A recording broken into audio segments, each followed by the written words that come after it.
Good morning to you. Oh yeah, we just had a belly laugh, as they would say. And now we're going to be contemplative a little bit. Well, just a little bit. We're going to talk about a book launch, but the author of one of the books that we're going to be looking at this morning is here with us this morning. That's Paul Batson. He wrote Beyond Paradox, How I Met God, but there's going to be the launch of another book called Multiple Streams of Inspiration. With a wife, you want to be single, yet when you are single, you want a wife. One of the paradoxes of life. Morning, Paul. Morning, sir. How are you doing? Fine, thanks. How about you? All right, I'm good. What has been the success of Beyond Paradox? Let's start there first. For me personally, it was a huge success. It's always a challenge to do something for yourself and believe in yourself. So that was a great accomplishment in that regard. All right. And then after this, now you've decided to do something else. Yes. Due to some networking and some good friends and family too. Linked up with some people and have a chapter now in Multiple Streams of Inspiration, which features some big name motivational speakers that you might be aware of, like Les Brown and a lot of those other guys who have made a living off of inspiring people. So do you consider yourself a motivational speaker now? I consider myself Paul Batson, but I can motivate some people, I believe. Well, we believe in having agents of change on the show. We're all agents of change in our own way. Why Beyond Paradox? What was the inspiration? Did you have one of those Tuesday afternoon epiphanies, or was it a slow flowering of inspiration over time? It really flourished with the death of my mother, in all honesty, which is what my chapter in Multiple Streams speaks to mostly. But Beyond Paradox, because a lot of times in life we come to a stage and we can't really get past that point. And when you go beyond that point, then you can get a new idea, a new perspective, which really helps you advance in life. So with the death of your mom, you kind of sat down and put pen to paper and kind of unpacked some of the things that we, as just average human beings, pack away and don't really assess. Give me a sneak preview. A sneak preview? My memory is not good. But it does carry you through the entire process I went through. And leads you to an advanced thinking on multiple perspectives, and you can apply principles in different areas of any life. So let me get this right. You were responsible for putting this together, collating this? No, I wasn't responsible for collating it, but I was just responsible for my chapter and linking everything together. So did they get in contact with you? Did they see Paradox, Beyond Paradox? Yeah, Beyond Paradox was to credit to most of that, and some good friends and networking. So who exactly put this together? He said his memory wasn't great, Colin. Don't put him on the spot. Well, a guy who's in there actually by the name of Bobby Minor. I think he was the one collating everybody's stories and putting them together. So when you got that call, what was the feeling like?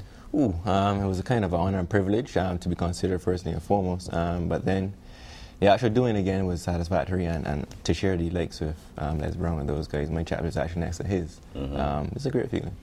Yeah. So now that you've told us how fantastically motivational this book is, tell us where we can get it. Well, we're launching tomorrow at Pages. The book signing will be 12 o'clock, 12 to 1. From there, we stick to Pages for a little while, and we go from there.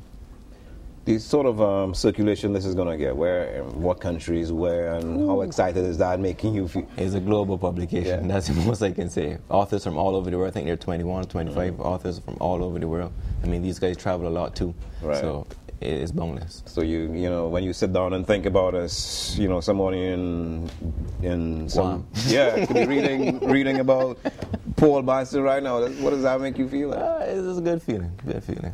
You talk about how the different travels among the authors in that book. Is it the international perspective of the book that makes it so marketable? Because let's face it, motivational books have been around since the Bible. Agreed. The international aspect does add some criteria to it, but in essence, it is the collection really of different people telling the same kind of story. It's not like a Bible of sorts, but when you hear it from your friend, your mother, your godfather, telling you the same thing, you're a little more inclined to believe what they're saying. So that is the aspect it's coming from, and that's the angle it's about. Going Beyond Paradox is a philosophy that I now apply to everything in life. It lets me know it's okay to be afraid. It's a philosophy that gives me strength. It is hope, it is faith, and it is positive growth. So how does one go beyond paradox, Paul? Analyze the situation first and foremost. Establish your boundaries of your thinking, your thoughts, and put everything in perspective, and then seek solutions, really and truly. And not be afraid. Well, being afraid is not... Fear sometimes holds us back. I'm afraid right now. You're afraid? So Colin it's has going beyond your fear. People. Oh, it's going beyond your fear. It's facing the fear, Facing your fears, You know, when I flip through Beyond Paradox, it reminds me very much of the structure of Khalil Gibran's The Prophet. Each segment is just a meditation on or thoughts on, and there's thoughts on confidence. It says, I'm not my father, I am not my brother, I am who I am, this is my mind on paper. There's an inherent trade-off between risk and return, so I'll take my turn and gamble at this life, because it's easy for me to relate to the adage, better to be a lion for a day than a mouse for life. Yeah. Where was your head? Where was your head when you wrote that? The last part I got from Matt Fingal at Lodge. He was a very motivational and inspirational man, believe it or not, in his comedic sense. But it just general. My family, my brother is totally different to me, but I love him nonetheless, and my father as well. So we all have our personalities and nuances, but being yourself is a beautiful thing. Finding your own space. Yeah. Somebody who's read Beyond Paradox come up to you and said stuff to you? And I was surprised too. Yeah. That I can have that effect on people, and it's that's the best feeling actually. That's the greatest reward when someone can say, you're really engaging. You're really doing a good thing. Doing a good thing. You know, it's not just the philosophical and the ethereal that you handle. You talk about practical things. Yeah. Money, manners, thoughts on money. Money is not the root of all evil, or so they say. Lack of money is the root of all evil, or so they say. Man makes money, money never makes the man. Material over spiritual is the root of all evil. We spent a lot of time this morning talking about money and how it keeps our, how it's going to be keeping our society flowing. How do you match the philosophical with the practical? At times it's difficult, but as again, you always have to push on through and see that it has merit in both. So it's always to pick the principle, apply it to the applicable situation. All right, so you have Beyond a Paradox. You have an article in Multiple Streams of Inspiration, Volume 3. Are you planning to write anything else? One more maybe in the work, but I don't know when or right now. Yeah.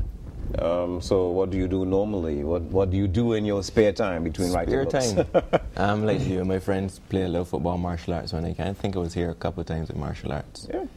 Yeah, the picture in the About the Author segment shows a rather impressive looking samurai sword.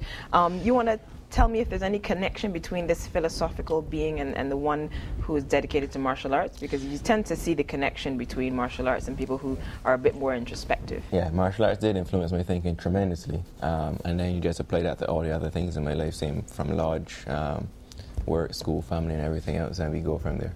When did you become the deep thinker, though? I mean, because, sometimes there's an epiphany, sometimes something happens. The death of your mother sort of was a catalyst, but were you thinking before that and then you just were moved to put it into writing, or?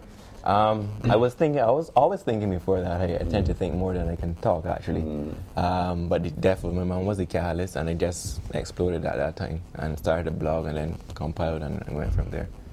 Yeah? Yeah. So you can't think of any one time when you say, think of a beginning. I'm going to just write all these thoughts Always down. a process. It was always a process. So let's talk about when you, say, approach somebody close to you with these thoughts and things. What was their reaction? Did they say, well, Paul, I don't know. They did. Is it a bit of a head scratcher? Because sometimes people can think that way. Again, when you go to anybody, you're always taking in their biases and their opinions as well. So, I mean, some people would be like, I'm not so sure. Some people would be like, yes, this is the way. But within yourself, you would know. So that's the most important thing. We kind of skirted around the inspiration for the book and the death of your mom, and I'm curious as to how much of catharsis this book was. Thoughts on Defeat on page 45 says, I'm writing now because I don't feel like speaking. Too often now human error has marred what has all potential to be just. Coaches and egos do the same. I figure robots would ease a lot of pain for a lot of people, myself included. Doesn't sound like you're in a great place there. No, I actually can't even find the place I was in at that point in time. This was actually 2 or 3 years ago. To remember exactly when I wrote all these things is kind of a challenge for me. Defeat. If you read a little bit more, maybe I remember, but it's fine. It's probably Yet to detach oneself is not the answer, for in that scenario one also becomes detached from the possibility of joy. I am not prepared to take that chance. Not for the first time in some years. Defeat has kicked down the door to my heart. Probably relationships. Yeah. We haven't really talked about that, have we? Well, since that door has been kicked open, what's that like? Have you gone from that place, found a better place now? Always progressing. I actually am in a much better place now. come to realize a lot of things about myself from credible sources and making positive steps in that regard. Relationships come and relationships go, but when you're true, I guess they will always come back around. I like how he said he's got some feedback from credible sources. What Yeah. constitutes a credible source in Paul Batson's life?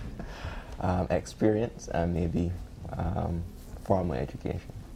Really? One of the things that you said a little while ago, and I want to just drop back on it a little bit, is you say your brother and your father are, you know, totally different to you. Yeah. What sort of people are they, and how? My brother's much more outgoing, to put it mildly. To put it mildly, My father's a bit of a disciplinarian. a disciplinarian. Did that help? Did that drive you towards martial arts, or was that? No, martial arts was me trying to find myself again. Most of my friends at the time were doing their thing. One was playing football for the national team. Others were in church and stuff like that. I, not being a church-going person, I'm not the best football player. I had to find my own way. All right. So, are you a great martial artist? I believe in my ability. I had one kickboxing fight which I lost on a split decision, but I was actually fighting with a fractured ankle. Oh, Yeah, okay. so I just got that rectified. All right. And so just to make sure that we wrap it up in context with Independence coming up, you have a thought on Christmas, which follows it just after. Does Jesus want a birthday?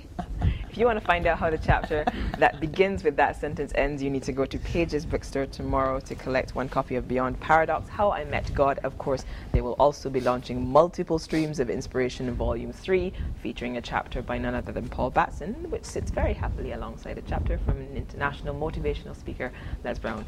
Paul, it's been a great time Thank you chatting so with you. I actually want to go out and buy this book now. I want to make sure that I have a good read of it before and find out if Jesus wants a birthday.